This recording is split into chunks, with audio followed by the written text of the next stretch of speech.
Karen? Hello, Andrew. Oh, okay, you are there. Glad to have you on. Yes, sorry about that. Had to duck out for a second, but everything's fine. Everything's cool. All right, so let's go with the flow. Let's make the most of this. I ask our angels and guides to guide us and protect us. So Oh, everything's thank you. no, they're gonna be with us. So well, I guess I'll give you the chance to before you get it, I give you the floor to talk about everything that you talked about in that masterpiece presentation you gave. I did briefly touch on your bio because I did have your website, KarenMutton.com, up, but I didn't cover everything. So if you want to briefly touch on a little bit of your life story so people can better know you, by all means, do that. And then after that, like I said, you got the floor. Give a nice, detailed summary of that masterpiece presentation you gave where you helped make sense of a lot of complicated things about the real and shadow financial systems and how they screw up our reality and all the rest of it. So your life story, and then summarize that. You got the floor. Okay. Are we ready? Yes, we are ready. We're on. Oh, I start now. Yes. Do you introduce me or? I did before the news segment. Talked about a few things on the in your bio on your website, but if you want to introduce yourself and maybe cover some other things that isn't in that bio, then by all means go ahead.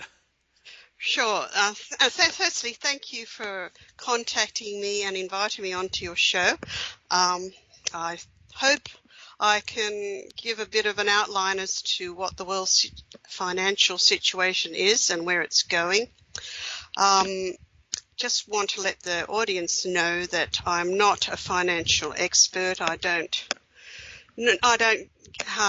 not able to give financial advice. I don't really look into investing. I'm more looking at the problems in the financial system, which is why I ended up writing my book, Threats to Our Wealth. But I'll get on to that in a moment. Firstly, I'll introduce myself. I was formerly a school teacher, but I had absolutely no financial training until 10 years ago. Now, I was brought up in the late 50s and 60s. My father was the accountant for a very important supermarket chain in Australia, and his attitude was little girls just got taken care of, didn't need to know anything, don't worry about it. And that's how my mother was. And I was too when I got married. I didn't really worry too much about these things because I found finance to be very hard. It gave me a headache even thinking about it. The change, of course, occurred one day. My father woke up in his late 70s and didn't know where he was. It turned out to be mass encephalitis, and he had dementia, and he was in the middle of doing his tax return, and suddenly my sister has said, I don't know anything, I don't want anything to do with it. I was handed the reins of trying to sort out my parents' finances. Dad had never used an accountant, because he had everything in his head. Everything was a whole pile of dockets and that in his drawer. And so me being the type of person I am, I thought, well, I'm going to learn finance. So I certainly attended a lot of expensive courses. I've done a lot of online university courses. I've been to seminars. I've read all the books. I probably started out learning about financial education from the Robert Kiyosaki Rich Dad, Poor Dad books, which I found useful in the beginning. I came to the point where I realised I learnt so much and I'd grown to love it. And I realised, talking to all my very intelligent friends, that they had no idea about finance or the threats that are inherent in our financial system. So really I started writing a couple of articles. I tried NEXUS magazine. It's one of my favourites, and I know the editor, Duncan Rhodes, and that first one I wrote about was the bail-in, which I will come to a bit later, the bail-in resolution, and he published that. Then I wrote another article on pensions, how much under threat they are around the world. He published that. And then I wrote another article on what's known as the coming global currency reset. that is another thing I'll talk about. In the end, I realised I had enough information that if I did some more research, I could write a book. So I did publish. I decided to self-publish Threats to Our Wealth in 2014.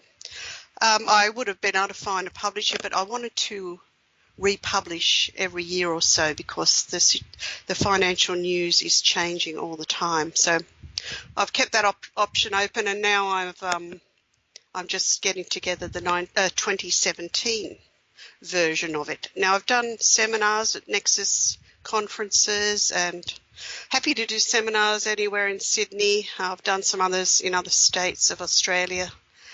I really find that most people, they don't know much about finance and they're too frightened to ask, and they just nod as if they know, but they don't. And it's going to cost a lot of people a lot of money when things go really bad, and I believe we're on the verge of that now.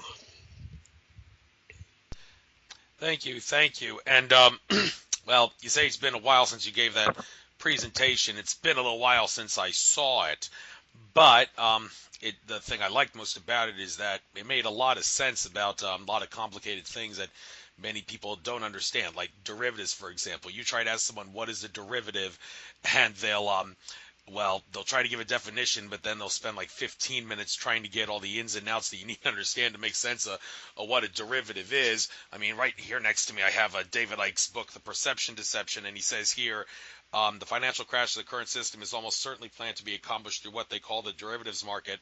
A simple but less than full explanation of derivatives is that it involves fraudsters hedging their financial bets by scamming someone else into taking their risks and selling the same financial products to multiple buyers who all think they are the only owner. Okay, a lot of people would read that and think, wow, what's that mean? I mean, derivative, and also Winston Shrout, when I had him as a guest on my show, he said, well, I can simplify that whole thing by saying a derivative is anything that takes harmony out of zero.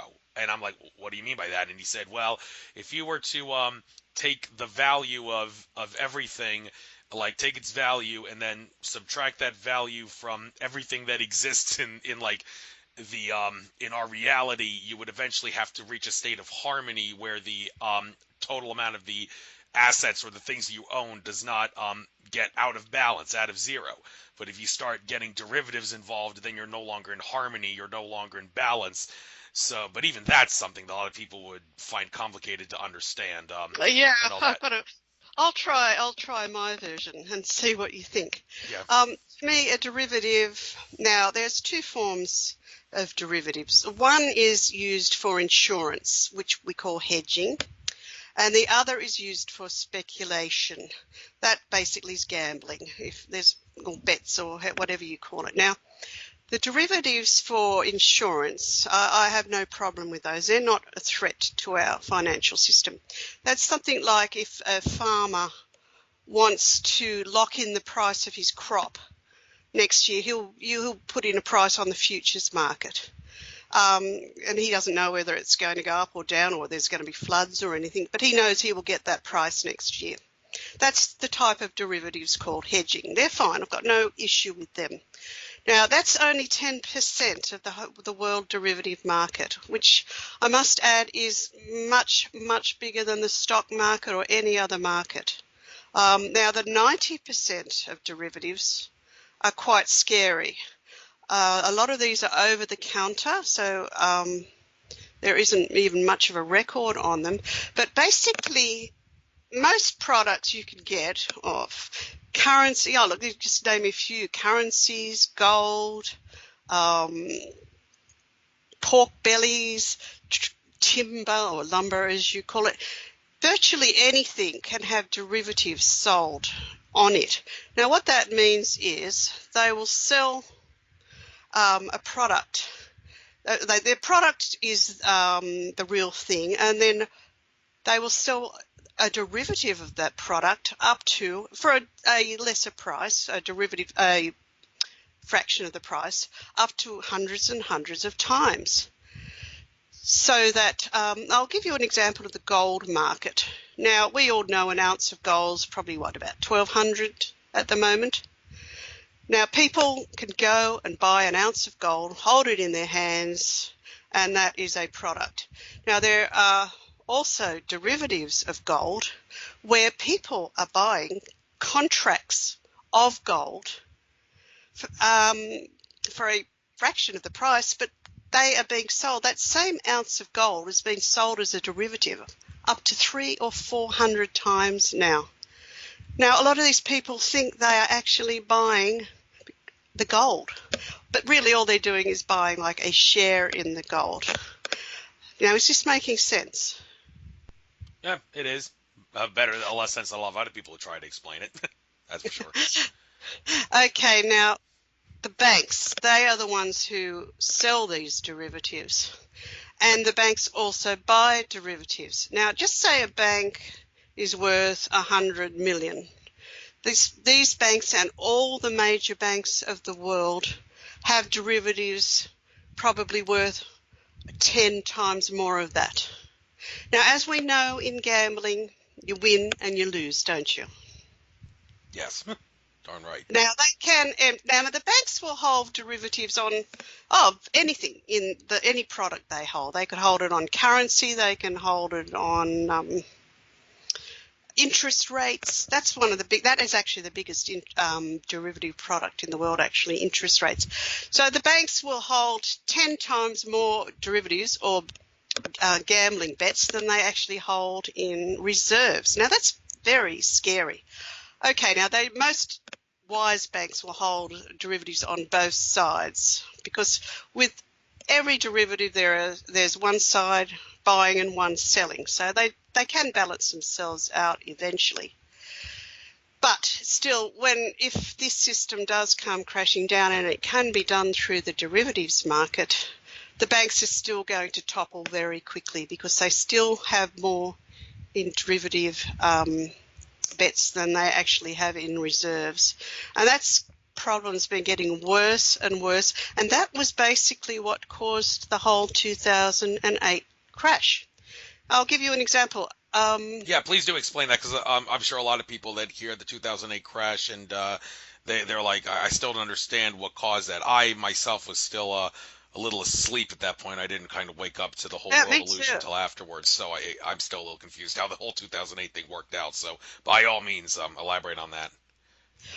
Well, basically, it started in the 2006. There was a massive the interest rates were brought down right down by Greenspan, and that created a housing boom in the United States. Now, the price of housing went up, but these banks created a product for these mortgages called mortgage-backed securities. So these were derivatives. So if you've seen the movie The Big Short, have you seen that? No, I haven't seen many movies, so I can't say I have. Well, that really does show you how it happened. A mortgage-backed security is just a derivative on mortgages, and the banks were selling them all over the world. Now, when things started to go bad and the real estate market crashed, what happened to the mortgages? When the real estate market crashed, the mortgages, what's the prop? Well, I'm trying to find the good word to use here. What do you think would be the best word? Well, the mortgages, a lot of them had to go underwater. Go under. Yeah. Now, remember these mortgage-backed securities were selling mortgages. Now, they were selling them in big packets called tranches. And they added all the mortgages together, the good, the bad, the performing, the non-performing. And they resold these, repackaged, sold them on again and again to other companies, to mutual funds, to banks all around the world, and they sold them as AAA graded products, which was fraudulent, really, because a lot of these mortgages were starting to go bad. Now, the first Bear Stearns went bad, and then the insurance company AIG had taken out what's known as a credit default swap. They had issued these. Now, these were supposed to be insurance on these mortgage-backed securities. So a CDS, a credit default swap, was insurance. So if you bought a mortgage-backed security, if you were wise, you bought a credit default swap, to make sure if it went down, you wouldn't lose your money. Are we following?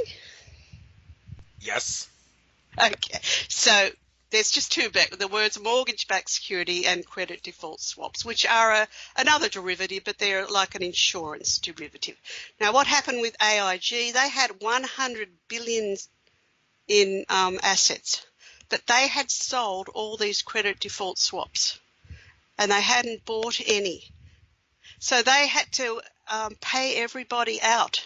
So basically overnight, when the mortgage-backed securities went down, the insurance company which was insuring them with the credit default swaps also toppled. Now AIG was bailed out, but the banks also went down very quickly because they also had a lot of these mortgage-backed securities. And had the Fed not bailed out these banks very quickly, the whole financial system probably would have toppled in 2008.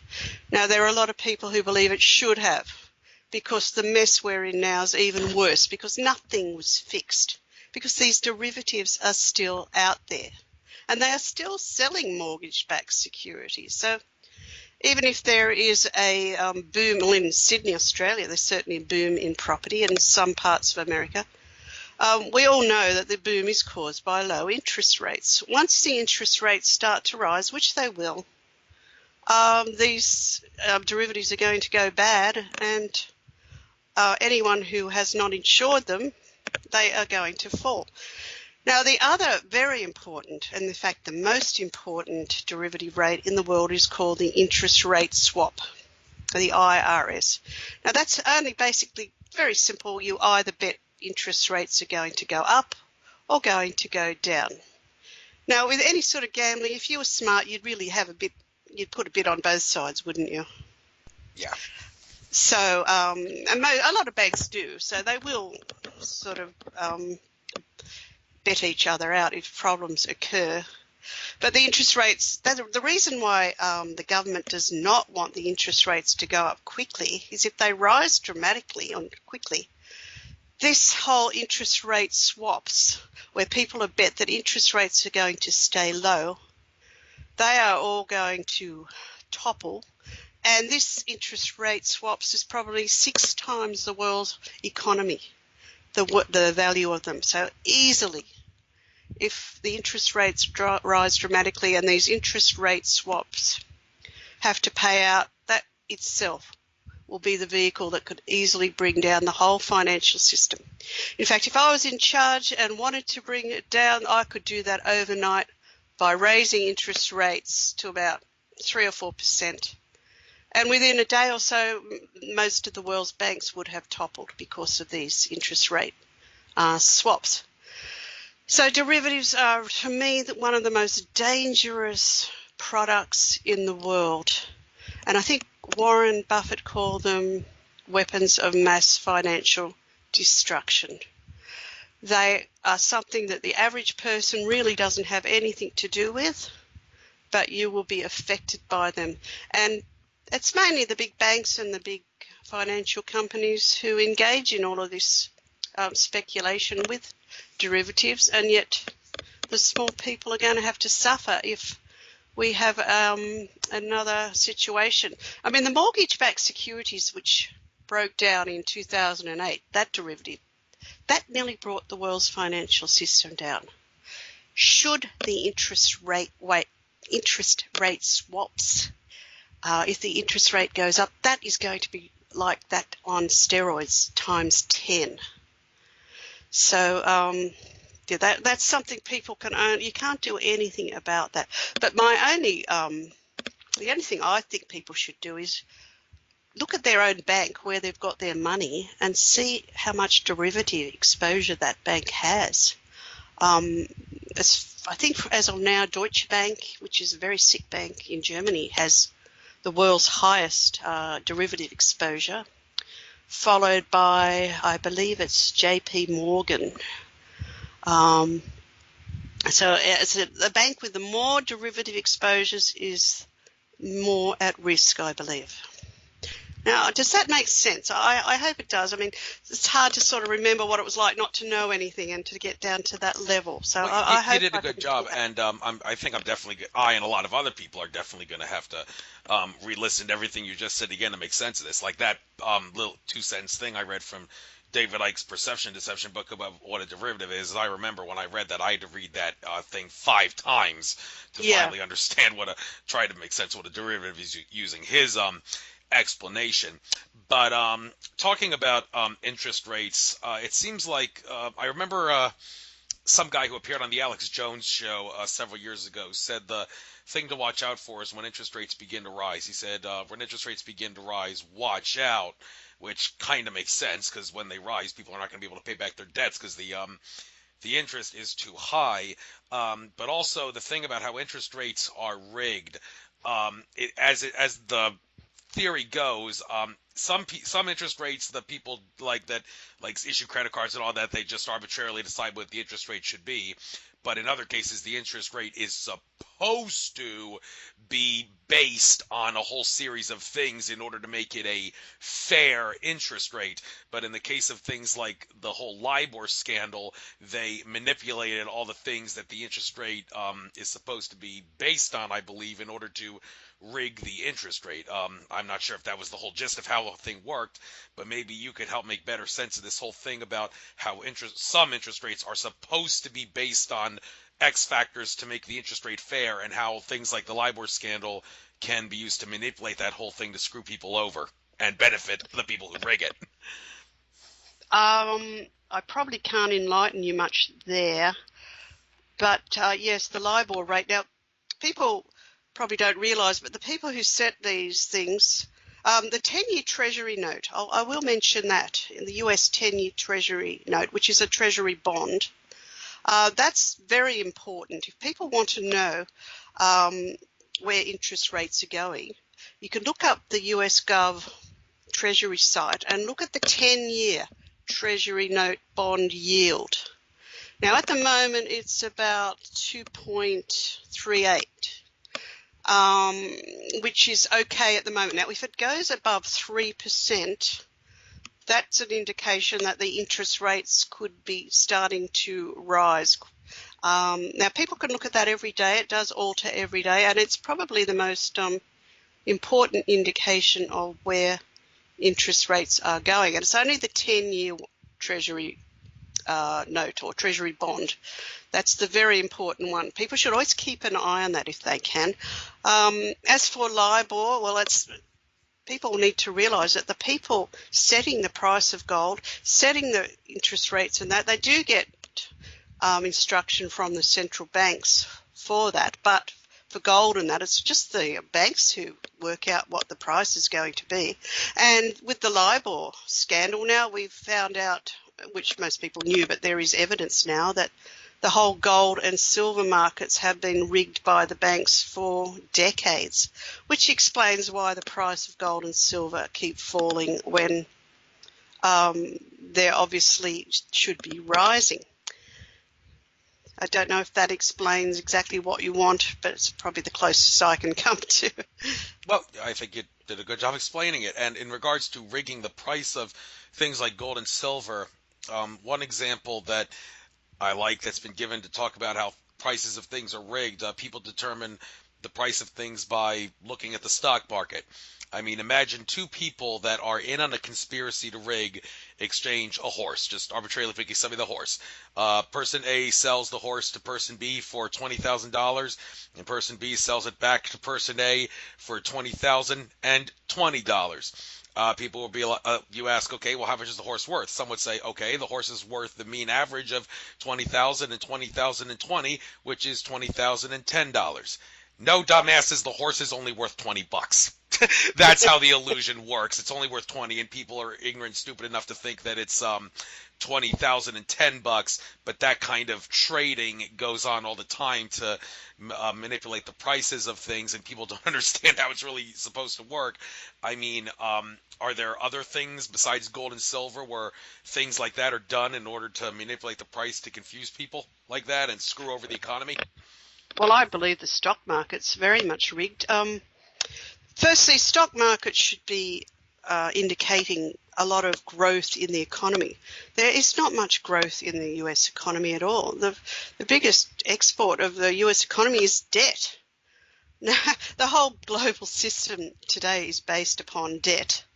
But I certainly believe the stock market is rigged, and this is done by what's known as high-frequency trading. It's just a bunch of computers getting together, and it's not even people putting in bets anymore. It's just computers doing it.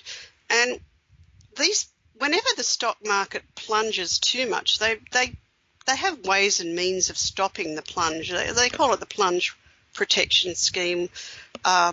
The PPT, the plunge protection team, where the government comes in and the Federal Reserve and the Treasury come in and then take measures to stop the fall. They could have fraudulent stocks and rises and everything. So, I mean, it's good for people who are getting a return on their stocks now, but I believe it is fraudulent, the stock market being this high, and because there's no real growth, and I believe there's going to be in for a very severe correction because it can't be maintained forever.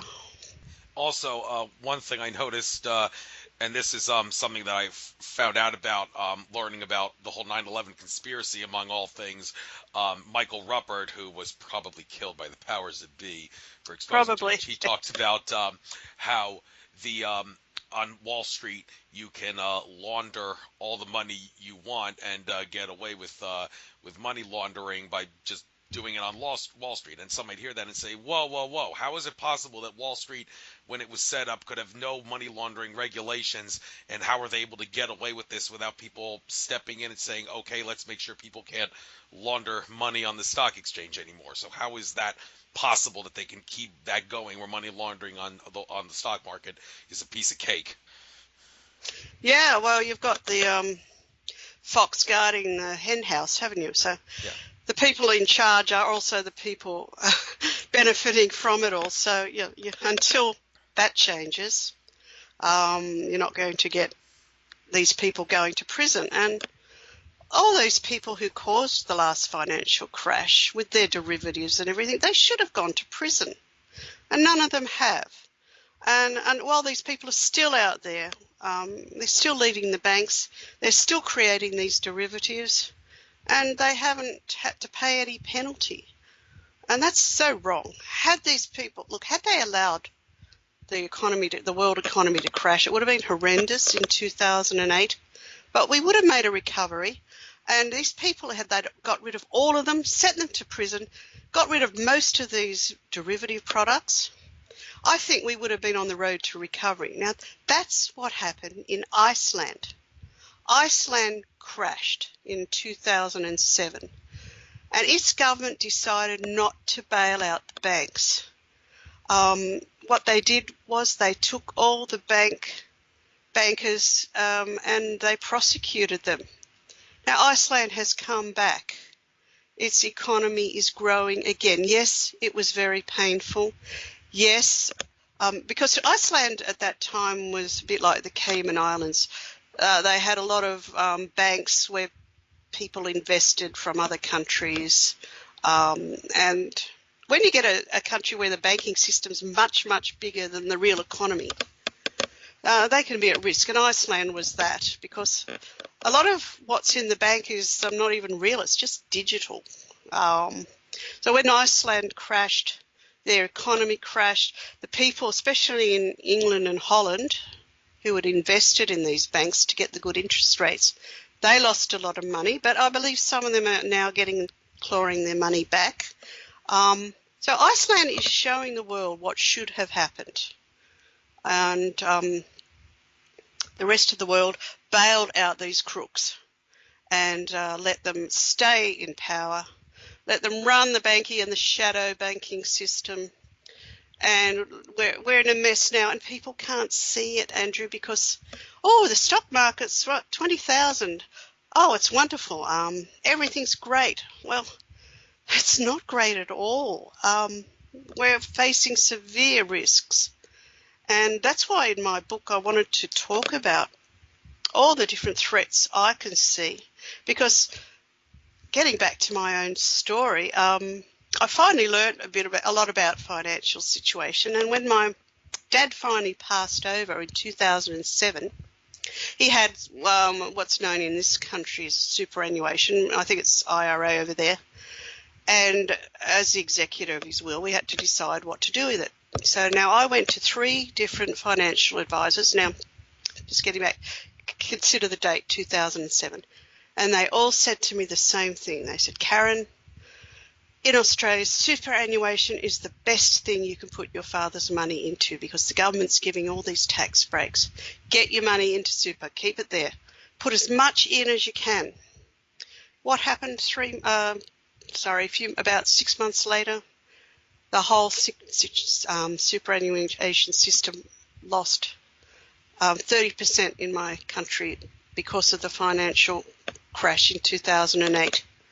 So at that stage, I thought, right, no, your money in personal pension schemes, private pension schemes, is not safe. So that's why I had to do a lot of research on that. And then for years, I've decided, well, if we can't put it in our pensions, where do we put it? And so that's why I've done lots more research. And it's very hard, I think, to find anywhere that's totally safe these days because I really don't have much trust in the banks. I don't have much trust in pension systems.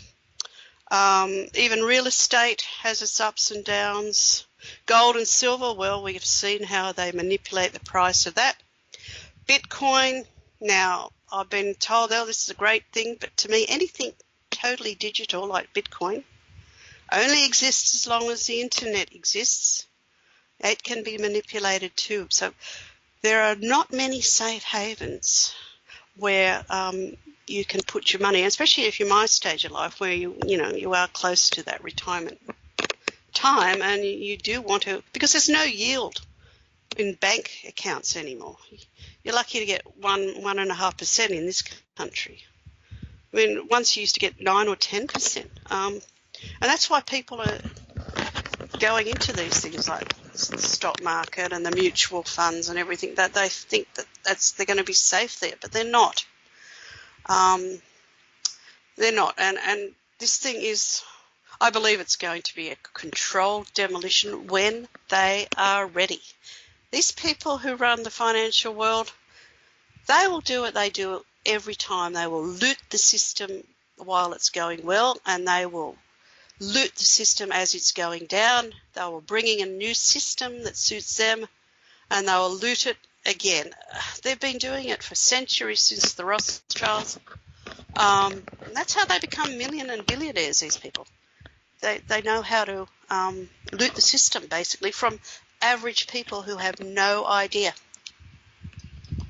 Yeah, you mentioned mutual funds. I want to talk about that for a moment because one of the sources that you gave for looking up information on the material you talk about is one of the more questionable sources you gave was Lindsey Williams, and a lot of people have a lot of doubts about him because back in like late 2011, early 2012, on a series of interviews on the Alex Jones show, he was talking about how the dollar would be dead by the end of the Mayan calendar, end of 2012 time, and the dollar was not like dead to the extent he would say it. He also always makes reference to his elite friend. My elite friend said, Yeah. my elite friend.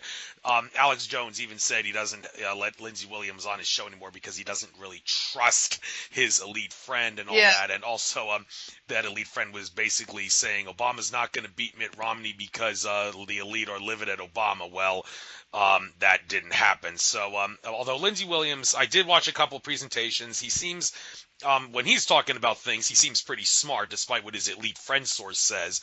And one thing he did say was get all your money out of mutual funds. And when he said that, and I saw this back in 2012, my father at that time was still managing a lot of the financial things for the family. I told him, get all my money out of the mutual funds right now. And he did that. And a few months later, he said, are you sure this was a good idea? You've actually lost a little money since I told you money out of the mutual funds. And I told him, well, actually, that's probably for the better. But is it? I mean, is that another case where Lindsey Williams gave bad advice, or do you really want to take your money out of mutual funds? And if so, why? I think Lindsay's advice was good when he had his original elite friend, a fellow called Ken from petroleum company, I think. But then he died, and I think he's been very questionable since. So I don't really, he doesn't do any interviews. He did have some good information in the past, but when the key things he prophesied didn't happen, most people lost interest in him. But yeah, look, the thing is, I took my money out of the stock market back then, and I certainly could have made more money had I kept it in there. He probably would be right, but his timing's way off. In the end, the stock market's high. But the thing in the mutual funds, the danger at the moment, it could be the bond component. Now, the bond market around the world is in a lot of trouble. Even though the stock market's booming, if people don't look at the bond market, which is much bigger than the stock market, apparently most mutual funds do have a component of bonds in there. And I personally just took my money out when I could.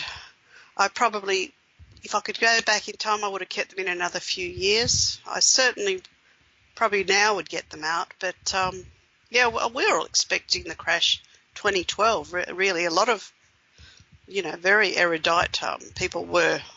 So it wasn't just Lindsay. So what is keeping the dollar and all the other currencies from crashing? Or is it a series of things that's preventing the crash from happening? To the best of your ability, please answer this complicated question. That's a big mystery, isn't it? As I said, I believe it's going to be a controlled demolition. Before I thought it was going to be run for the hills. It's going to be out of control. But now, if it's controlled, they will do it when it suits them. Now, it's still suiting them now to have the stock market high, the US dollar high. But the US dollar high is certainly affecting other currencies. My own currency has fallen 25%. And that affected me because I was due to go into the US, one of my trips there, and when I booked the trip, the US dollar was 98 cents to ours. By the time I had to pay for the trip, it was 60. Our dollar was only worth 68 cents, so it costs us very dearly every time the US dollar rises, and the rest of the world for that matter. But look, I think these people can keep the stock market rigged. The thing is, they cannot really control the bond market because people probably have no idea what a bond is. And the simplest way to explain a bond is it's a debt. And most people don't get that. They say, oh, well, my financial advisors told me to buy bonds and this, that. And I said, do you know what a bond is? They said, oh, yeah, well, that's sort of like a stock. And people really, I said, no, a bond is when you buy a bond, you are buying a portion of a company or a country's debt. That's all it is. And they will pay you back with a bit of interest, which is called the yield. So if you're happy to buy someone's debt, because all good companies need to borrow, and if they can't borrow from a bank, they will issue bonds. A country will issue bonds, and when you're lucky to be in America, where the world needs your bonds because of the petrodollar, it's very safe. US bonds are considered probably one of the safest products on earth. But, a blue chip company's bonds are quite safe. But when you get to what's known as a high yield bond, remember you're buying someone's debt. Always think bond, thinking someone's debt. A high yield bond is where it's a very, the company's in a bit of trouble and the company's not that secure. And they will give you a very good yield, which just think of a yield as the interest on it. So the higher the yield, probably the more risky that is. And you'll find these junk bonds, as they're called, they're also called high yield bonds. A lot of the petroleum companies, do you remember when the price of petroleum was $120 a barrel? Yes. Now, just imagine you were a petroleum company or a bank or someone, you had bought a futures derivative thinking next year, okay, it's 120 now, next year it's probably going to be 125. Well, which would be normal thinking, wouldn't it? Isn't that how you'd think? Yeah. In our world where we expect a bit of inflation. Now, imagine all these oil companies that locked in their derivatives, thinking, well, it's going to be 125 next, but it could be 140. So I'm going to lock in the price, derivative price of 125. Now, what do you think happened when these price dropped to $50 and $40? These derivatives turned toxic, and these bonds became junk bonds, and a lot of people lost a lot of money, and a lot of companies have gone under. A lot of these fracking companies, which were started from the bank lending them a lot of money from 2011, have gone under. You don't really hear about that. But that's been devastating for especially smaller petroleum and fracking companies, which I think is quite a good thing because I don't agree with fracking. I think it's very dangerous. But yeah, that's something that's happening behind the scenes. A lot of these companies have gone right. They've gone belly up, or they had like 3-year derivative contracts, and they will be coming due now. And the price of petroleum hasn't hit anything like 125 yet. They still have to pay that. So that could be another way. That certainly could trigger a financial, and it has been happening behind the scenes. A lot of the banks have been covering these junk bond failures, but we don't really hear about it. But yeah, how do they keep it going? Okay. I just think they'll keep it going until they decide to pull the plug. And as I told you, if they raise interest rates, they can pull the plug overnight.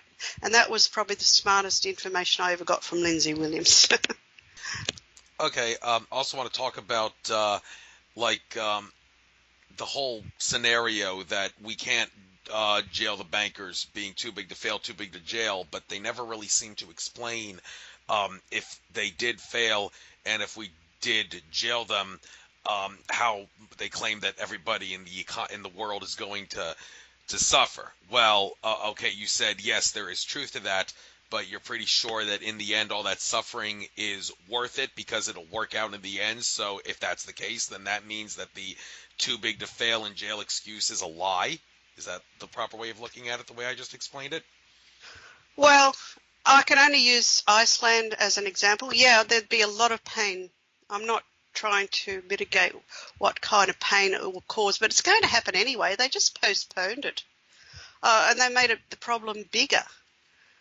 So really, had they done the painful thing 8 years ago, like Iceland did, there would be recoveries. I mean, the world's economy will still go on.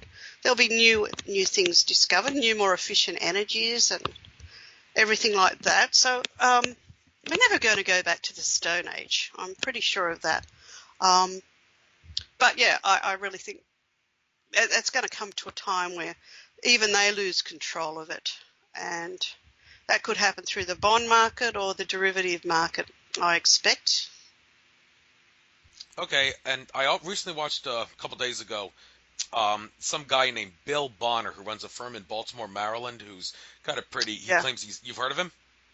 I get his newsletter, yeah. Yeah, he recently did the video about how he expects the credit bubble to burst. He says we've been dependent on credit cards and credit in general too much. Then not only has that caused there to be like less than 1% of all the money out there is actual cash, and 99 point something percent is digital numbers on a screen. Well, all money's numbers on a screen, be it a computer screen or a little paper or metal screen. But when you say money's numbers on a screen, you generally talk about credit.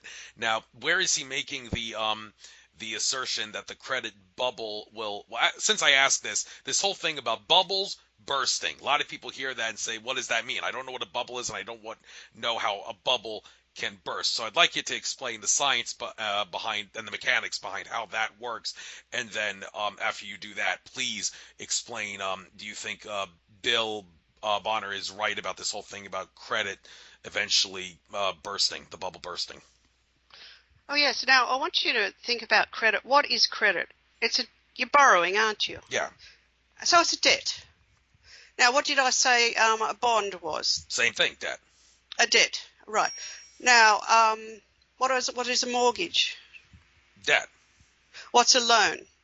Debt. Do you know what the money markets are? Debt equals money, right? Okay, yeah. So now look how much of our system is debt created.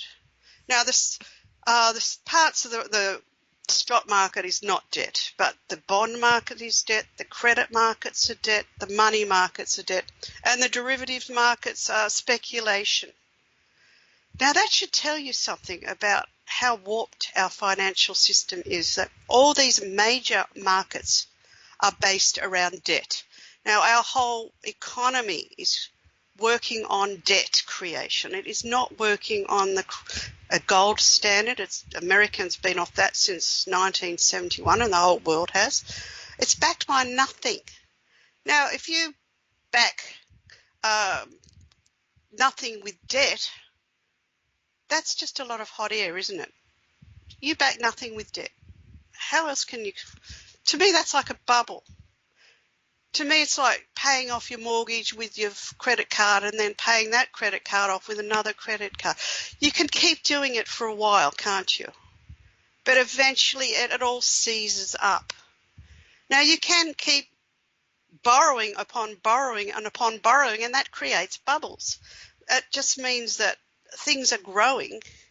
Now, if things are growing in a normal way because there's factories being built and things being created in the economy, that is real. But when things are expanding because of debt, that's what really a bubble is. And this can't go on forever, because when money is created, it comes in the world as debt. Money is created as debt, and it has a bond issued against it. So the bonds, you can manipulate how much money is created, but eventually the bond markets will fracture. Now, that's not my best research on bonds. They're very, I find them quite difficult to understand. But the main thing, just remember, the bond market's a debt market. You're buying everyone's debt and hoping they'll pay it back with a bit of interest. So did that explain what I mean by a bubble and a crash, how that could happen? Yeah, and also the whole thing about interest. I mean, this is the subject of usury, about how charging interest on loans, and there's some religions flat out ban usury because they say, well, in a perfect world, there'd be no interest, because interest makes debt and inflation unavoidable.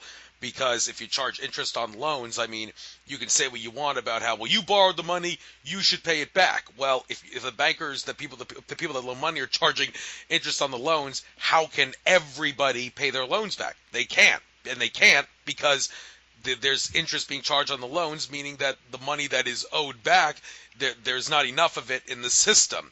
How do we solve that problem? Or is that a problem that you really can't solve? It's just something that people are so cognitively dissonant about that, well, this is just the way it is. We'll have to see how it plays out.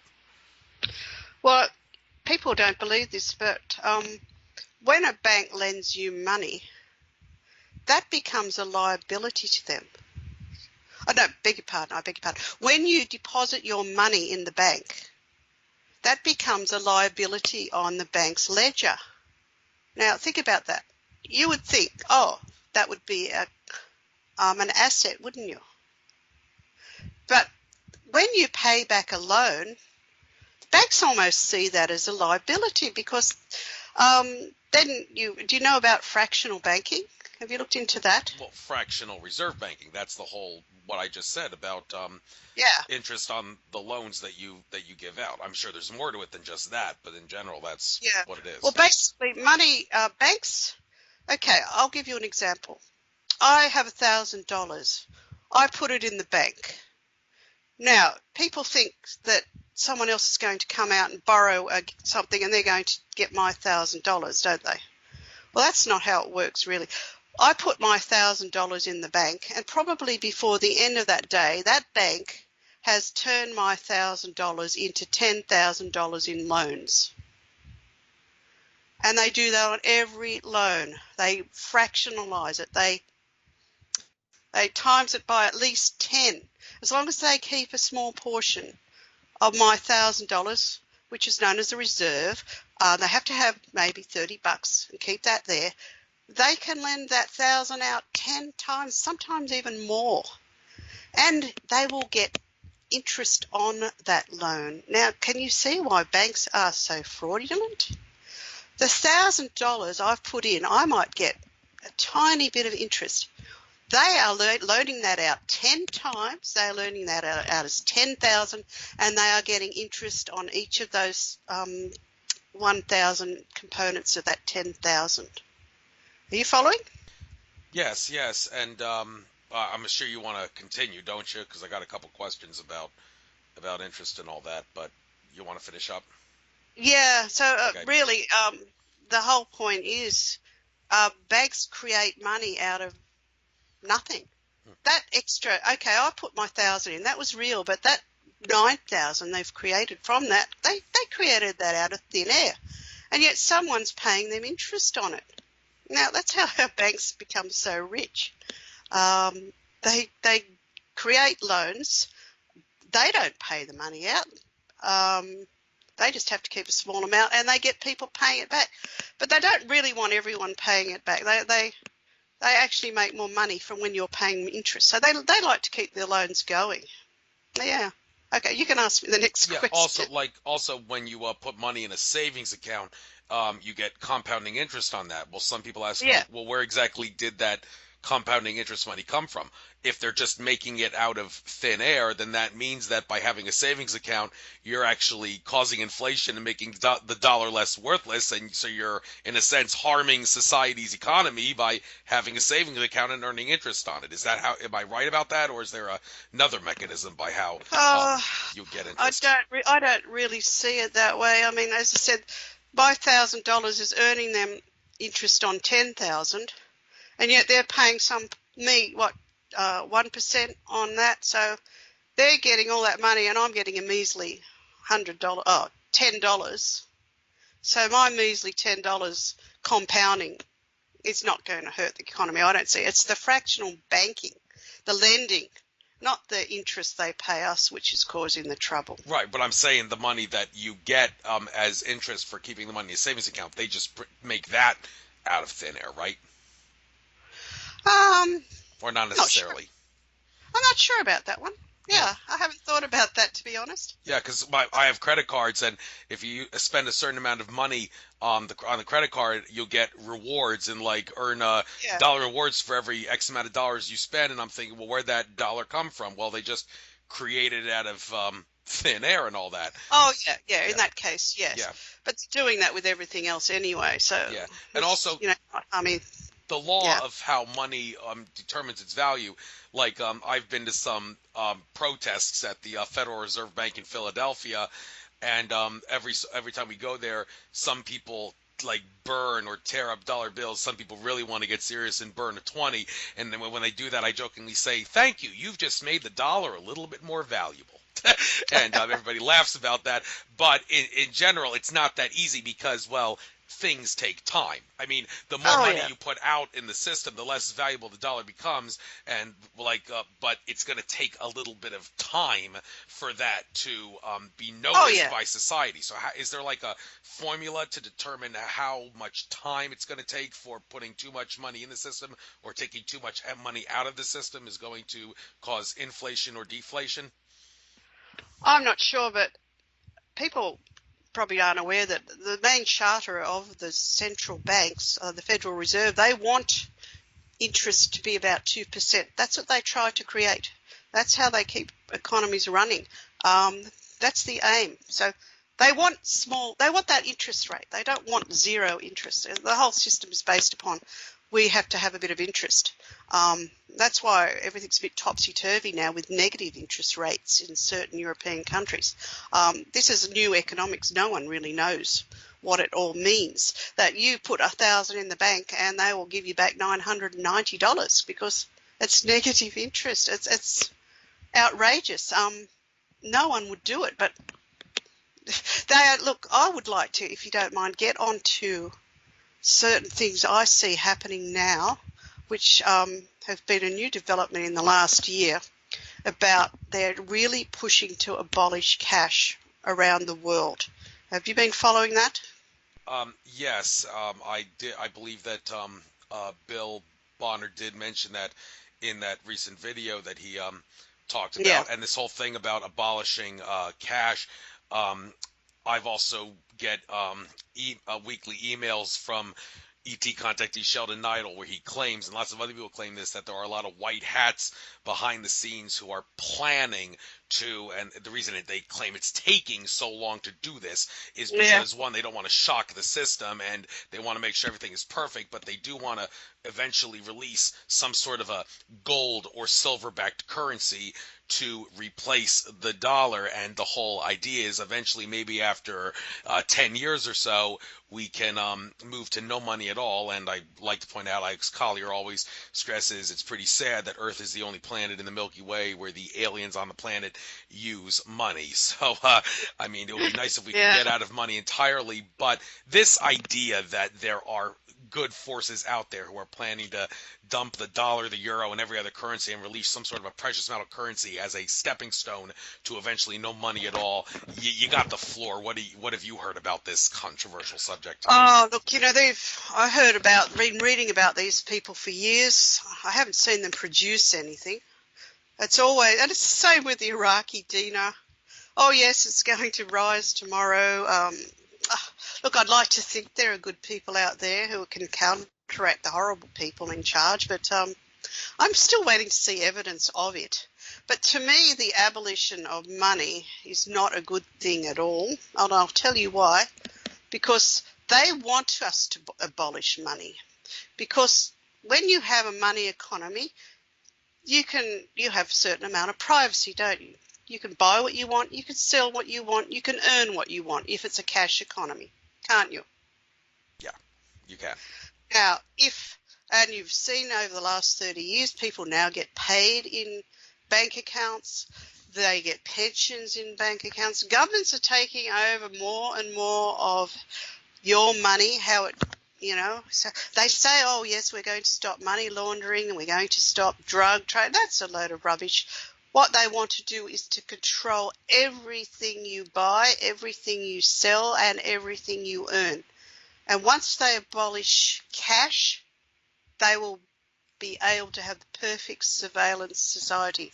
Now, people might not be aware of what chaos is occurring in India, because about 2 months ago, the Prime Minister suddenly said, by the end of tonight, our two top denomination notes in rupees will become illegal. Now, he gave these people, can you imagine if suddenly you were told you've got a few hours to get your $100 bills, $50 bills, $20 bills into the bank, or that money's going to be useless by tomorrow? Can you imagine the chaos? Now, the two top bills in India, they're not even worth much. They're worth about $15 and $10. And these poor people, a lot of them don't even have a bank account. It's extremely poor country anyway. And I've seen YouTubes of people, tourists over there, trying to use these big bills to buy something, and they can't. No one wants to take them because they have become illegal. Now, they are allowing you to go to the bank, get in a queue for 4 hours, take your fingerprints, take every bit of detail about you, and then they will deposit that money, and say that 10 rupee bill, they will give you 8 rupees back for it. But they're even closing that window. Now, this is causing absolute chaos in India, and that could happen in America. They talk about getting rid of the $100 bill. They're talking about getting rid of Australian $100 note. It's just the start. They want to abolish cash, and they are pushing this very hard, and I do not see it as a good thing. And I don't care if black hats or white hats or green hats want that. I don't trust it. I really don't. Yeah, I'll leave it at that. Also, Cliff High, the guy behind the Webbot, recent interview I saw him do, he talked about how he expects hyperinflation to happen at the end of this upcoming summer 2017, which in your case Yeah. would be winter 2017 because you're in Australia. I don't know where he's getting that prediction, but I mean he's basing it on what he's seeing on the webbot, and the whole webbot and how it works that opens up a whole new can of worms, which is out of the realm of this interview. But do you think there may be some truth to that idea, hyperinflation, by then? Oh, I do. I mean, you can't keep creating money out of nothing and creating it as debt forever. Now, the only reason America and other countries haven't had it is because they still have a working economy. But when you get to somewhere like Zimbabwe or Venezuela, where the whole economy's broken down, and you print money, it becomes just paper, and like the Weimar Republic. So if you have an economy still working and producing things, but eventually printing too much will, and if it's not backed by anything, and the dollar is only backed by debt. It has to break out into hyperinflation. It should have already. As for Cliff's predictions, look, he gets it right sometimes, but like all of them, they don't tell you about all the misses. There was going to be a huge coastal event, 2015, I recall, from Cliff. He made a big song and dance about that. Massive tsunamis were going to hit America. Well, nothing happened. And then they quietly don't even mention them as how they get things wrong. But look, it's very feasible. I like some of Cliff's work, but a lot of people do predict this. I try not to predict anything anymore. As I said, I try and follow trends, and the one being cashless. Now, the other one I think I'd like to mention, if you don't mind, is the bail-in legislation. Are you aware of that? Yeah, well, we shouldn't be bailing. Well, it's the opposite of bailout. We shouldn't be bailing out, but bail in, that's something different. So, yeah. Yeah, well, they came up with this one in about 2010. They said, well, because the taxpayers bailed out the banks, we won't do that next time there's a crisis. We're going to make the people with money in the bank, they're going to have to lose that money in a bail-in. Now, that happened in Cyprus. It was the first time in 2013. The people with money the banks were insolvent anyway, as most banks are actually. They suddenly found out that if there are two banks, one was called the Lakey and one was called the Bank of Cyprus, they decided that the Lakey was the worst bank, and they turned it into a bank and moved all the toxic stuff into that. Any poor people with money in that bank, they lost nearly everything.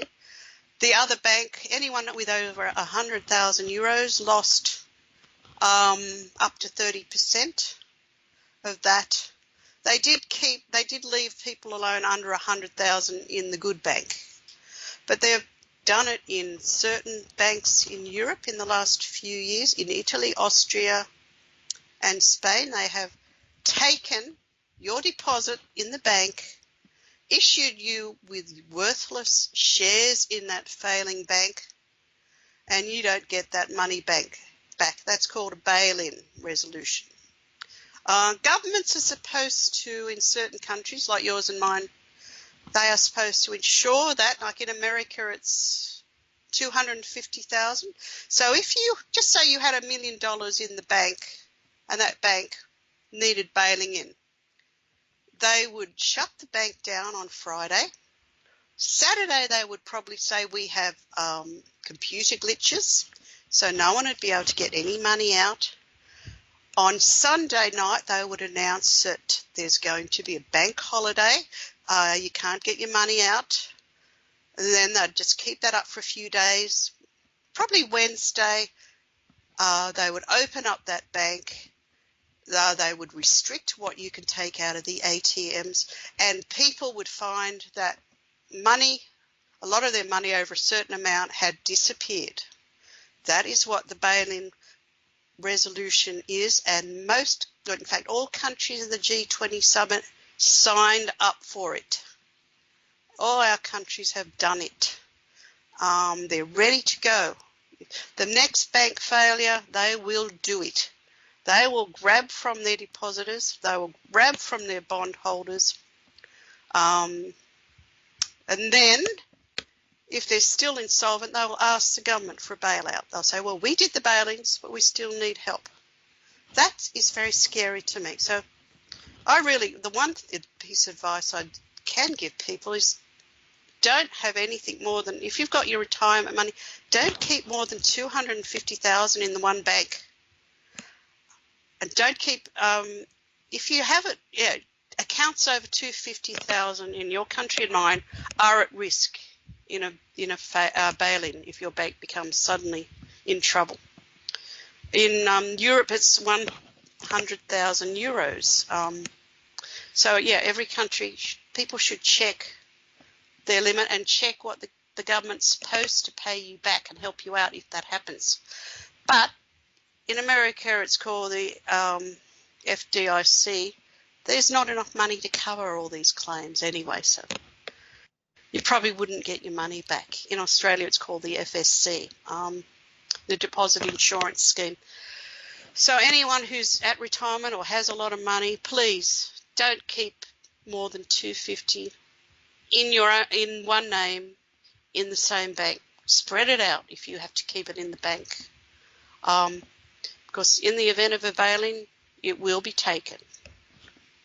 Yeah, also, since you mentioned that retirement accounts, like there's a lot of question marks that people have about how we should go about this. I mean, I do have a IRA, I also have a 401k, and approximately $200 of every paycheck I make is deposited into my 401k, and I've recently been thinking, well, maybe I should take all the money out of my 401k and use it to buy gold and silver in the event of an economic collapse. Now, I've heard people say, well, that's a bad idea because, if you take the money out of the 401k before you become a senior citizen, there's a very big fee you got to pay. And I'm saying, well, so what? Maybe that fee is worth it, because if I keep it in the 401k and then the dollar is dead, all my life savings are going to be worthless. So maybe it's in my best interest to take my money out of retirement accounts and use it to buy gold and silver. But that raises the question, is there a better way of going about that? All these retirement accounts that people have, do you advocate like taking it out of there and using it to buy gold and silver, or is there a better, safer way of going about that to make sure that you don't lose all that hard-earned money and all the value of that money when the dollar and rest of the currencies collapse? That's the million-dollar question. That's what we all want to know, the best way. Well, to me, it's all a matter of timing. Ultimately, yes, but I mean, while the stock markets are doing well, you can accumulate more, but we don't know when that's going to crash. Gold and silver are cheap now. A lot of people say try and keep 10% of your wealth in gold. And to me, silver, because I can't afford gold, but 10% of your wealth, because silver is dramatically underpriced. Just the cost of getting it out of the ground is more expensive than what they're charging for it, because it's being manipulated by the banks. But yeah, I mean, I did something like that, but I did it too early, so I missed a lot of the stock market gains. But I just thought, well, at least I don't have to worry about that, because if this crash comes, it's going to come overnight and you're not going to probably know about it, and it'll be too late. It'd be like yelling fire in a theatre. You don't know. Everyone's going to be running through the door, and all these assets, mutual fund shares, they're going to drop dramatically. But that's a matter of timing, and I don't know. That's why I read all these newsletters by people like Bill Bonner and the Money Morning and all that. You see if you can get any worthwhile timing advice. But an interesting thing about Bill Bonner, well, he went and bought a farm off the grid in the middle of Argentina as a bolt, somewhere safe to go. Now, you'd think that was a great idea, wouldn't you? But guess what's happened lately? The indigenous Argentine Indians are now demanding the land from all these farmers in that area. And so what he thought was a wonderful, safe place to go might not be safe at all. So, I mean, these experts make mistakes too. I mean, no one really knows what's going to happen. I managed to buy a little property myself out off the grid, and Hopefully, if we ever need it, we'll be able to go there. But it's costing us money to run the damn place. We enjoy going there to visit on weekends, but it is costing us. And if nothing bad ever happens, it's probably going to be too expensive to keep it. But yeah, I've come a bit out of that Mad Max scenario now. But I still believe we're going to be in a lot of trouble, and I believe most people are going to be in trouble. And just to have a bit of gold and silver, at least 10% of your asset allocation, that's something you can always sell. You share bonds, stocks, they're really digital things, aren't they? They're not real, and they can disappear, whereas a bar of gold or a silver coin, apparently silver coin in Venezuela now can buy you months' worth of food because the country is going through economic collapse. So I see gold and silver has tremendous value, and at the moment it's incredibly cheap. So I'm a definite advocate of buying some of that. But as for telling people to get out of that, well, they have to make their own decision when the timing's right, really. Yeah, and I was about to, since you mentioned timing, that leads into the next thing I was going to ask you about, another strategy to prepare for a collapse. When I was at a Mount Shasta conference recently where Alex Collier was talking, well, this was about over a year ago, he did mention that sometime in the future there is supposed to be some sort of a collapse of the dollar, and America is going to have to feel the brunt of it and all that, and all the other countries that use the global reserve currency. And then during the question and answer session, I asked a question: would it be a good strategy, good, and also like to use perfect timing, like shortly before the dollar collapses? Would it be a good idea to like maybe max out all of our credit cards on gold and silver, take out as many loans as we possibly can, use all that money to buy gold and silver, and then when the dollar collapses, we don't have to worry about paying all that money that we borrowed anymore because the dollar is worthless, and then we can keep all that gold and silver that we bought by taking out all those loans. And I was like, is that a good or a bad idea? And then, well, everybody applauded after I said that, which basically is saying, well, that's a brilliant idea.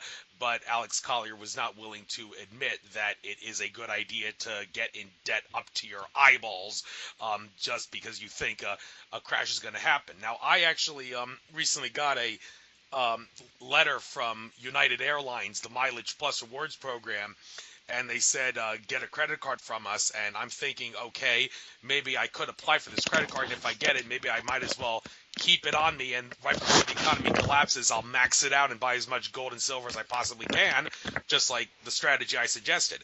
Now, do you see that as a good strategy, maxing out all your loans and money and credit cards on gold and silver, and then when the dollar collapses, you don't have to worry about paying it back anymore, and you can keep all your gold and silver? Does that make sense? It makes sense, but again, it's timing. I mean, it could be years down the track. I mean, we all thought it was going to be 4 years ago when I thought, oh, get everything, all this gold and silver. Well, I only bought some silver, but it hadn't happened yet. And if you have to go into debt for that. So, yeah, everything's timing, Andrew. We don't know. And so, the very best strategy in the universe, if you were a prophet and knew that hyperinflation was about to happen, what you would do is you would go and take a mortgage on like a $4 million property, and then when the hyperinflation hits, you could pay that back within like weeks, and you'd end up you would have your gold and silver, in possession. You could pay that off, and you would own a $4 million property because your money has inflated so much that $4 million would be worth almost nothing. But it's all timing. If you knew these things would happen, but I mean, it's up to you whether you want to max it out. I don't know about that, but certainly get some. But it depends how much you're prepared to be in debt for anything. I don't like being in debt for anything myself. I only buy what I can afford. So I've got a different situation. I came into a bit of an inheritance, so I did spend that on a house in the country off the grid and a little bit of silver, and bought some survival stuff, which probably out of date by now because it's been sitting there for 4 years. But it's timing.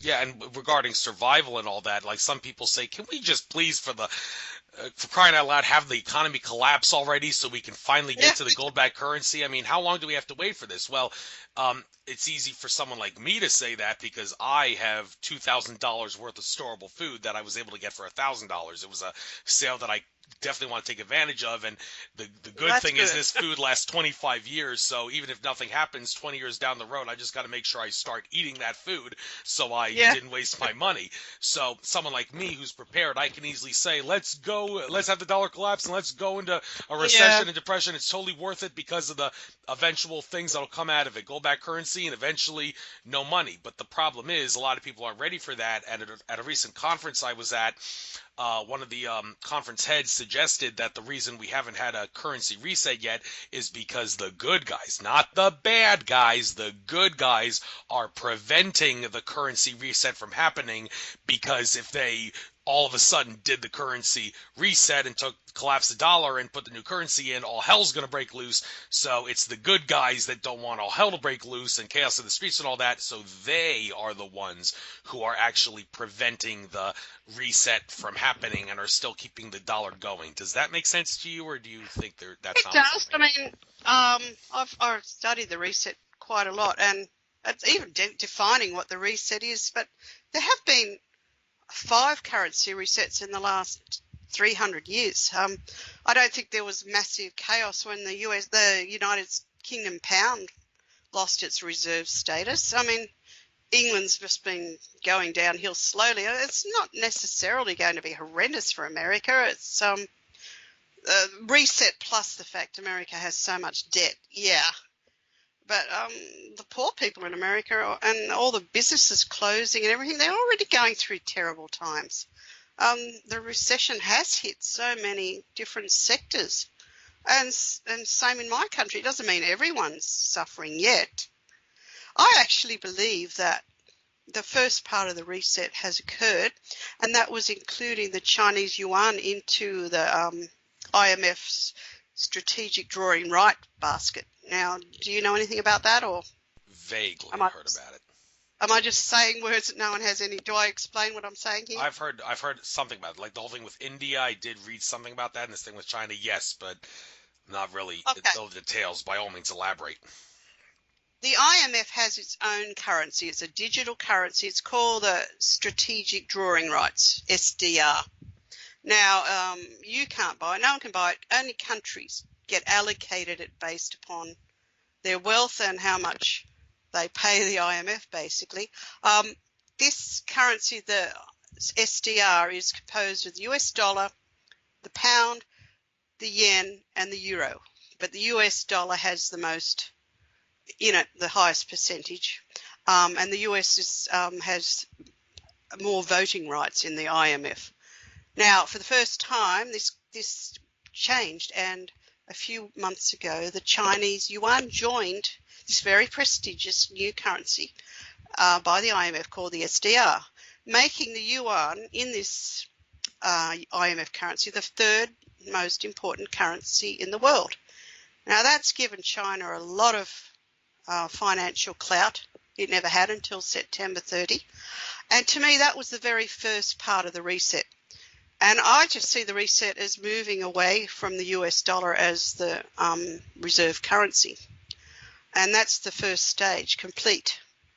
Whether it's going to be, now some people like Jim Rickards believe that the SDR, this IMF currency, is going to be the reserve currency of the world. Others say it's going to be gold-backed. I'm not sure yet which way it's going to go. All I can tell you is that the IMF, if they're behind this reset, and I consider them the bad guys, they've completed the first stage, which was bringing China into it. Now, these white hats and all that, and the ETs, and then, I've got to take what they say with. I read it, I'm aware of it, but when you're talking about someone from Sirius who's in charge of our financial system, or the Pleiades, you really have to wonder, don't you? Yeah, you definitely got to take that with with a grain of salt. Um, Uh, but As for Alex Collier, I was listening to him in the 90s. Everything he said, nothing came true. So he has no credibility in my whoa, whoa, whoa, eyes. whoa, whoa, whoa, whoa, whoa, whoa. I mean, what you're saying he said that didn't come true, that thing about us evolving into 5D consciousness in December of 2013. He's not the only person that was wrong about that. That's just a Oh no, I'm timeline talking issue. about But his earlier stuff well, I in the watched all those 90s. presentations in the 90s, and a lot of things he talked about there were things you'll never see in the mainstream. But then again, they're they did become well known in the future. He was talking about the NSA surveillance system all the way in the mid 90s and such. And people, when Edward Snowden released all that, I'm sure I was saying, "Oh, I was talking about all this in the 90s," but of course I'm an ET contactee, so nobody's going to take me seriously. Mm. So, but Oh, I think it's a stretch to say Alex Collier is discredited because of predictions. When it comes to people making predictions from ET contacts, you have to understand these ETs, they are of a higher consciousness. They see time differently. So they're not going to be able to give exact dates. So oh I, yeah, but yeah, he gave a date that the moon was going to disappear in 2003 if the ETs didn't leave the Earth and all that. A lot of things. Anyway, right. But I won't dispel it, Alex. I'm just saying I don't. yeah, I personally don't it does make sense to pay bring him up much in this attention. conversation though, because of his statements about Earth being the only planet in the galaxy that uses a monetary system. And at one of the conferences I was at in Washington, Ted Marr was the head speaker at that conference. One of the speakers said that a lot of the ETs up there, they actually have a ban, an all-out ban on using money because it is what would be used as a system of enslavement. So they don't allow for that.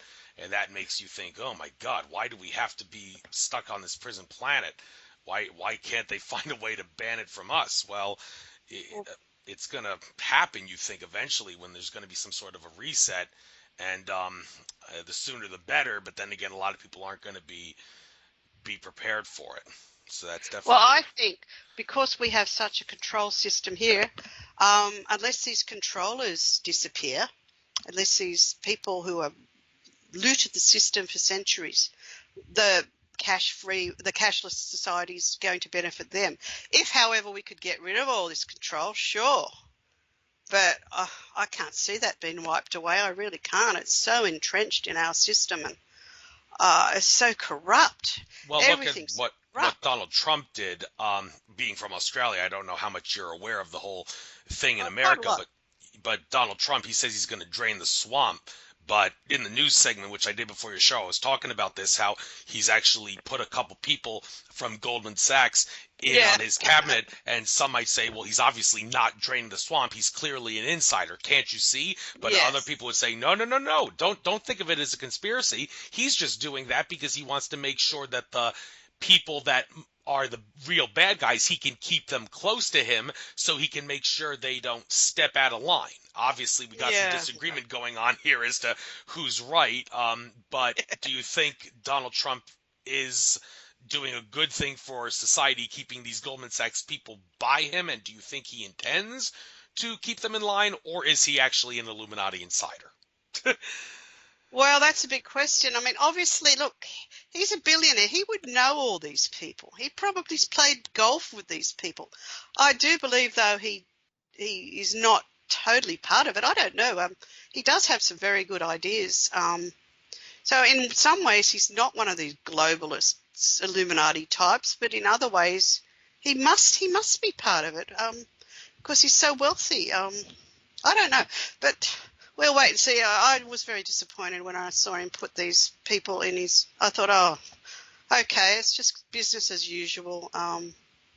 And he probably wouldn't survive if he didn't. I really think his life's at risk anyway if he does step too far out. Because these people rule the world. The shadow government rules the world. They can do whatever they want, and they did not want him in. We know that. The media, which is part of the mainstream media, which is part of this shadow government around the world, they did everything to keep him out of. So the fact that they didn't want him in was a good sign as far as I'm concerned. He's certainly better than the other candidate, but We'll wait and see. Yeah, a Yeah, lot I of was people hoping look at you'd get people who weren't so compromised, but yeah, a lot of people we'll look at wait Trump and see. and say, how could someone of that great wealth not have any connections to the New World Order? It seems Of so course. counterintuitive. Um, but also switching gears, I'd like to talk about the whole income tax system for a little bit because I recently read Dave Champion's masterpiece book, Income Tax: Shattering the Myths, and it would be nice if every country could have their own version of Dave Champion who could write their own version of that country's income tax system and how it's flawed. I'm pretty sure that using the same way that Dave Champion shows that income tax laws appear to say A, but they actually say F. That's not just true in America. That's true everywhere. And all the money that we pay in income tax, 100% of it doesn't go to the government, but instead goes to pay the interest on that the government borrowed from the Federal Reserve Bank. That's in America. Now, income tax in Australia and other countries, do you know how it works? And how do you propose we go about solving this problem of not getting out of the income tax scam? Well, it's not my greatest topic, but people probably are not aware that there was no income tax in America until the Federal Reserve was created 100 years ago. Now, there was no income tax, and the Federal Reserve is a private body of bankers. It's not a government body. So when they came in, that was a coup. America had two prior attempts at having a central bank run by bankers, and they'd all been kicked out. And it was only in 1913 that the bill was pushed through at basically Christmas Eve through Congress late at night to let these bankers take over the issuance of currency in America. And as soon as they got in, what did they do? They started instituting income tax. Now, there are some countries today that don't have income tax. They get by. They have taxes more on goods, and they charge companies. There are countries that can do that. It is feasible. It's like Australia and America. They don't charge the corporations enough tax. They charge the middle classes and the lower classes tax, and it's wrong. It's very wrong. I'm against income tax, knowing that some countries can do without it. You just go for the corporations. A lot of countries have now instituted a goods and services tax. We never had one until 2000, and we were told and lied to by the government at the time that would cut out most other taxes. Well, it didn't. It was just a lie to put 10% on everything we buy. And I know in America you've got state and federal tax, which drives foreigners crazy when they buy something because they don't know how much they're going to spend. But yeah, I mean, just look at, I think Dubai doesn't have income tax. They have revenue from other sources, so it can be done. Yeah. It can be done indeed, but it's a lot of people don't realize that the money that we pay in income tax in America goes to pay the interest on the money the government borrows from the Federal Reserve. I mean, the profit that the Federal Reserve makes from loaning money is the interest, and if there is no if we're not giving them any tax money, then there is no incentive for them to give out loans because they don't make a profit off of it. But it's a very complicated system, and people eventually need to see the way out of it. But also another thing that's complicated, the whole money laundering system. Now, it's become obvious that money laundering laws, they were never designed to keep society safe, keep society stable, make sure everything is kumbaya, cool, and everything in society. The real reason money laundering laws were enacted was to hassle and harass everyday people like you and me into how we manage our money. Now, in a situation where you're dealing with a lot of money, like there are certain government agencies that would say, well, where's that money going? Now, you might think, it's none of your business where it's going. It's my money. Now, F off. I don't have to tell you squat. But if you do that, then there's going to be some problems. So this whole idea of money laundering becoming a hassle for us, and this whole issue of government stepping in if you're dealing in large amounts, and how we can stop the government from doing that. Do you have anything to offer? Oh, you can see that getting worse and worse. And in a lot of countries now, they have capital controls where you cannot deposit large money or take your large money out. I think in Europe, in France now, you can't even take out more than €1,000 at a time or within a week. I mean, it's just government overreach. It's into everything we do. It's horrendous.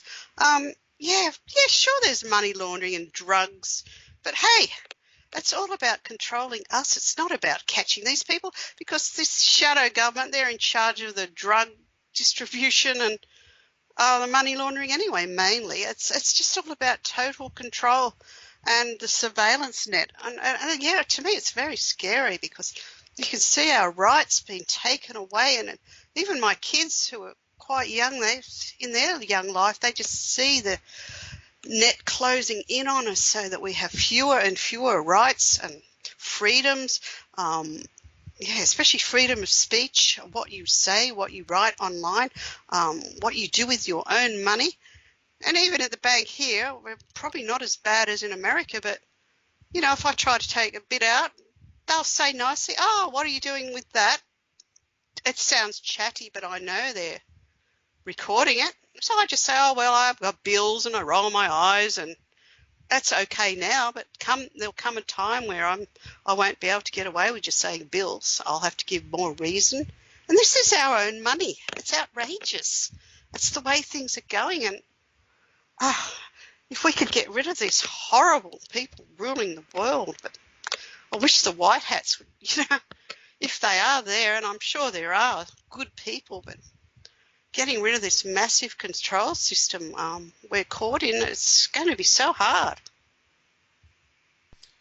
No question, but in practice, when you're trying to do whatever it is you want to do to do with your money, and people are going to come after you if you deal in large amounts, are there ways to circumvent it without actually committing money laundering in a way that you're saying, okay, this is my money, I'm only having to make things hard for myself because there are forces out there that want to hassle me? So do you have any tips or advice that would not constitute money laundering for people that want to do what they want with large amounts of money without the government interfering? Yeah, no. Well, look, the net's closing. It's getting harder and harder to move your own money, especially to take it out. They're happy for you to leave it in the digital state, but when you want to take it out, it's only going to get worse. So every country has its own laws. Just get out as much as you can. Find out the limit before they have to. In this country, it's 10,000 before they have to inform the government. But I believe in some American states, it's getting very hard to get money out without some nosy teller informing the government. So yeah, I think everyone should keep some cash at home. I really do. If you are able to keep it safe, because you don't know when the whole financial system can seize up and the ATMs stop working. So yeah, if anyone can keep money at home, get as much out as you can in case something goes wrong, but you must be able to keep it safe. If someone's going to put a knife to your throat and steal it, that's not going to help you. But just find out from wherever you are, whichever state, when they start to ask, and then just start taking it out slowly from ATMs. Maybe once a week, take out as much as you can, and then every week. But yeah, definitely don't take out large sums anymore. Those days are over. So you do advocate putting cash in your mattress, but but does it really make sense to you collect cash? Or some would say, why would you collect cash? You should spend all that cash on gold and silver. But then again, some would assert, no, make sure you keep a little cash handy. So keep cash or not cash. What do you think? You can't eat gold and silver. I mean, you can trade them if you're lucky, but I'm advocating both. But be careful now. Don't keep. I originally did that, and I got $100 notes out here, and I realised that our government's probably going to get rid of them like they did in India very quickly. So I got rid of them. So anyone who's got a stash at home of $100 bills, maybe start thinking about swapping those for smaller bills.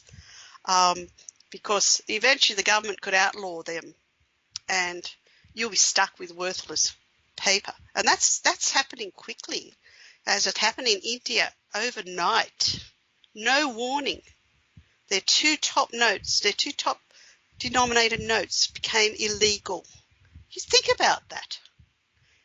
Think of all these poor people who had this cash and they couldn't use it. I am surprised that country is not in full-scale revolution after what has been done to India. And Venezuela, that country is going through massive riots and hyperinflation, and their government's just got rid of their biggest currency denomination too.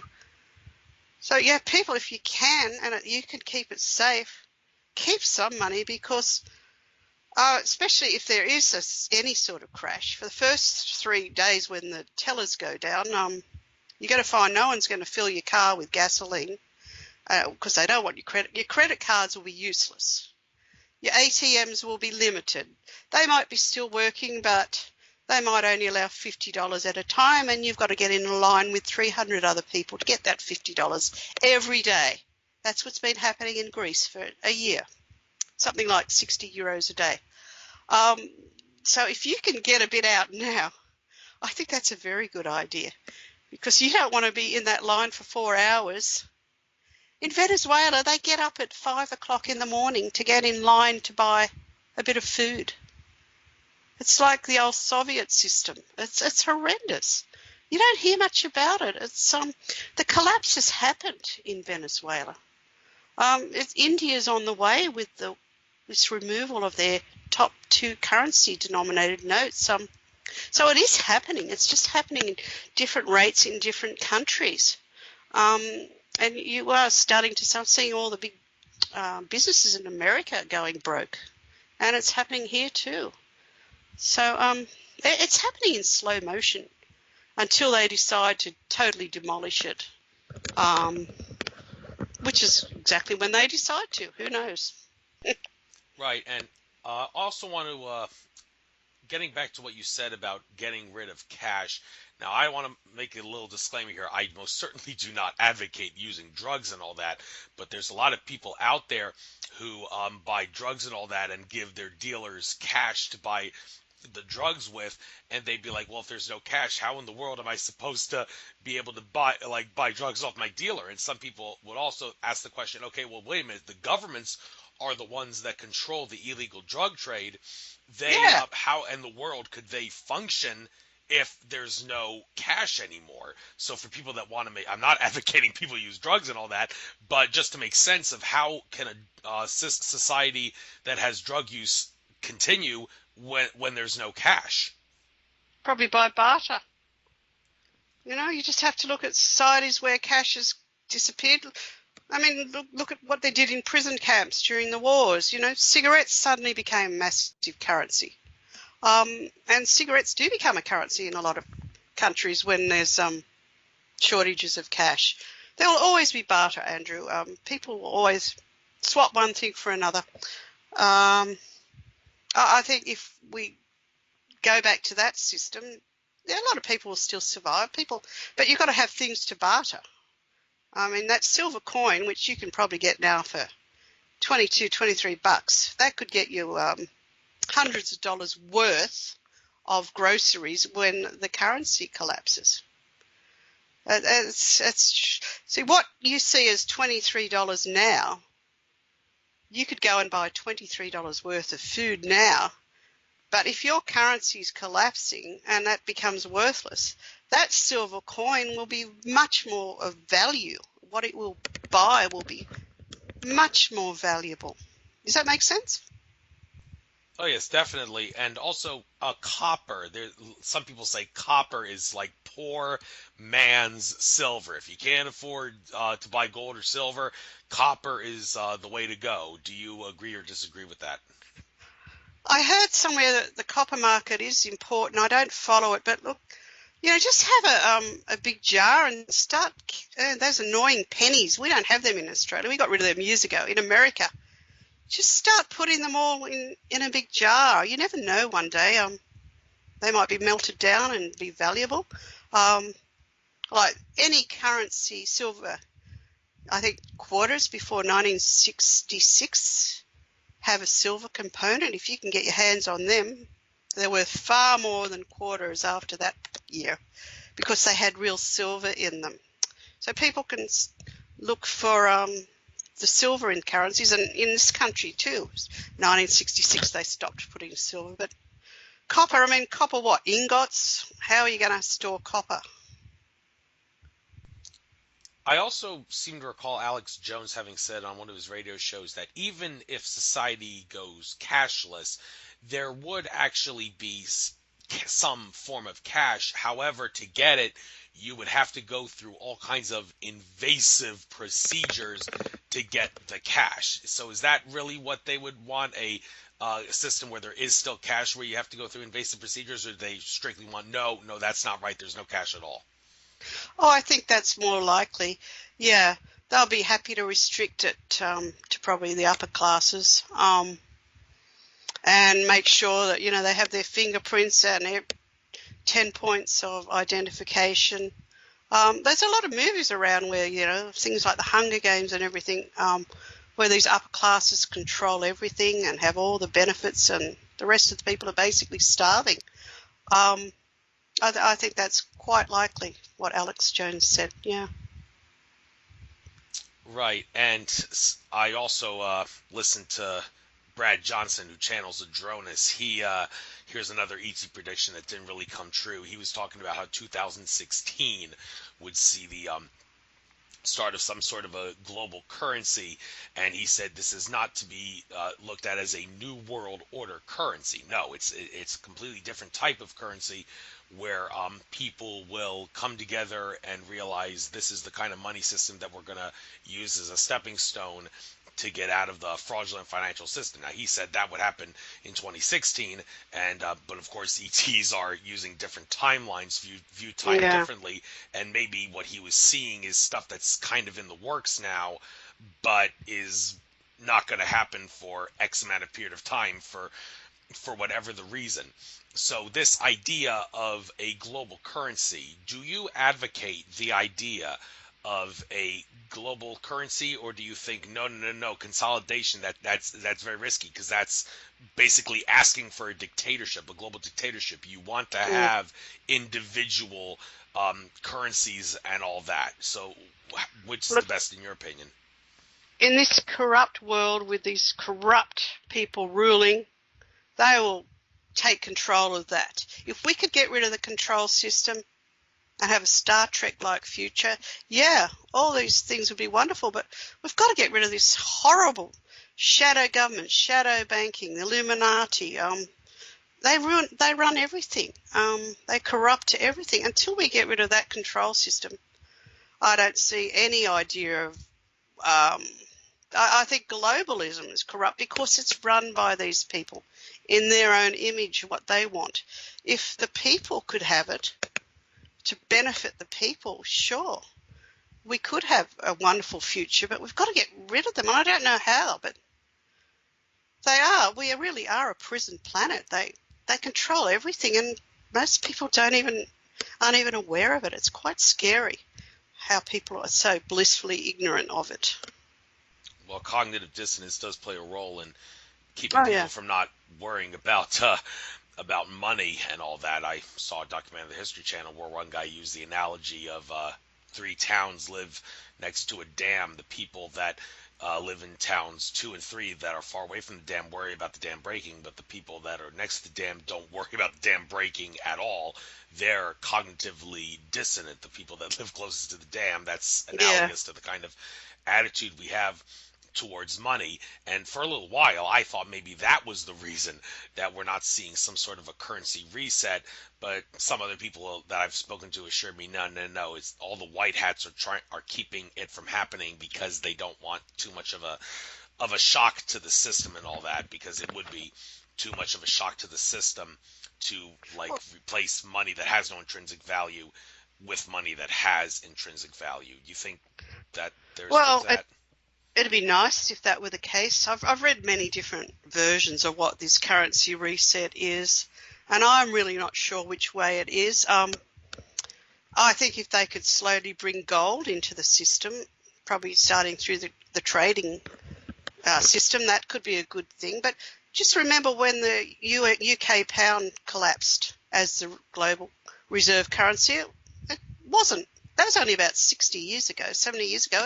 It didn't create massive catastrophe. It meant that the UK declined. But if the US dollar loses, and it will eventually, because most reserve currencies only last 70 to 100 years anyway, it's bound to happen because the US reserve system is based upon the petrodollar. Now, as the world moves away from petroleum, naturally the US as a reserve currency will decline. And as China rises, and as China has all the gold, because they've been buying it up for years, and I've heard that the US has sold most of its gold, China is going to start demanding more. And as I said, China is now part of the IMF currency called the SDR.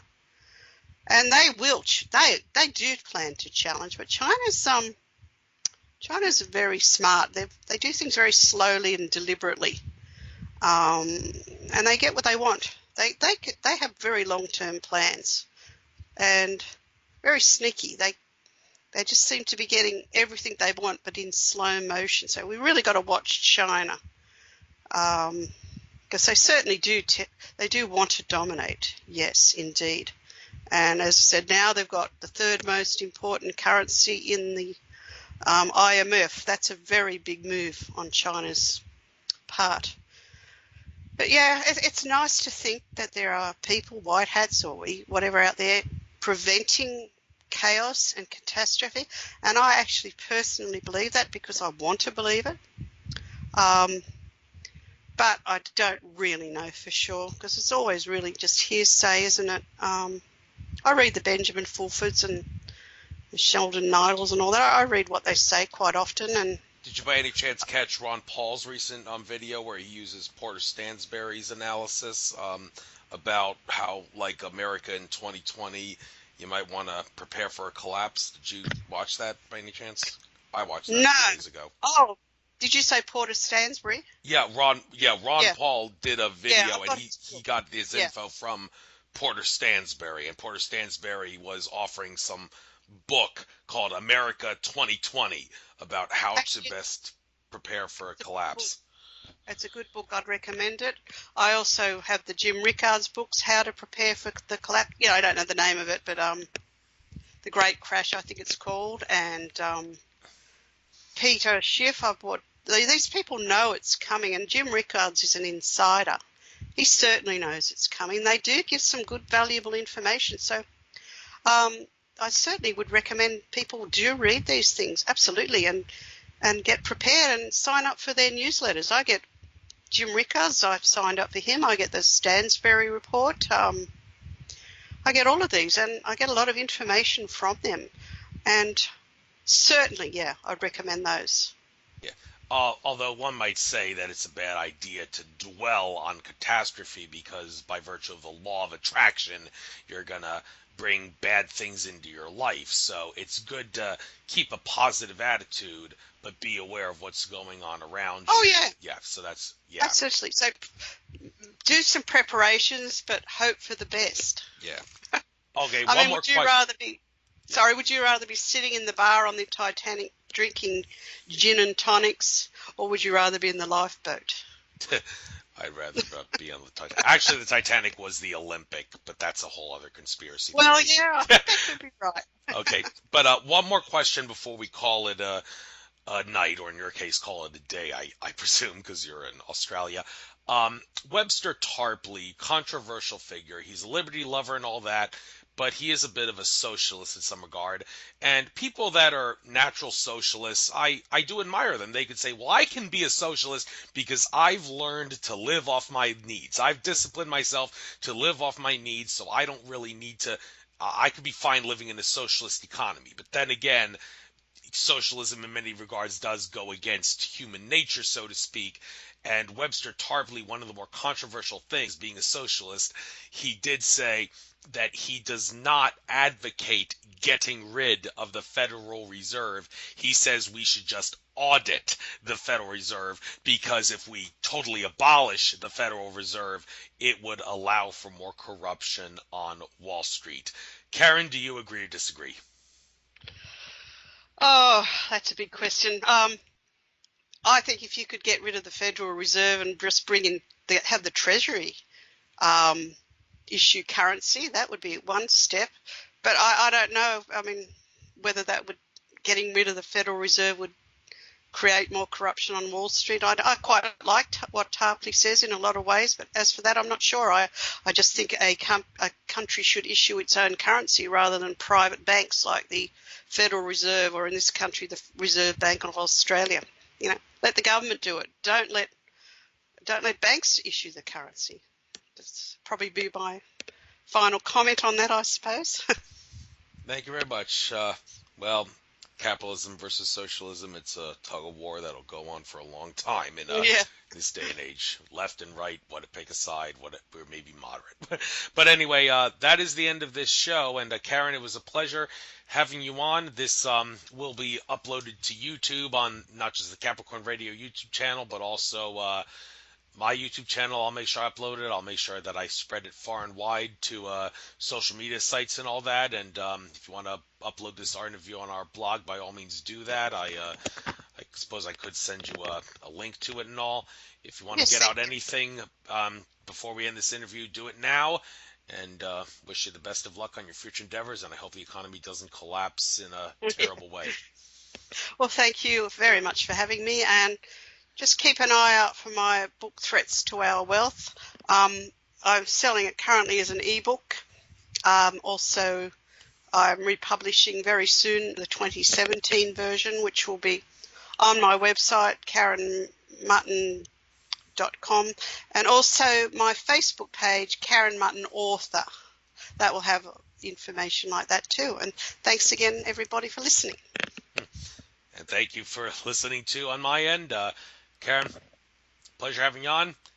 Have a good day, and I will maybe I'll see you sometime in the future at a future conference or something, and good luck on all your future finances and everything else that goes with it. Take care. Thank you. Same to you. Bye-bye. Bye-bye.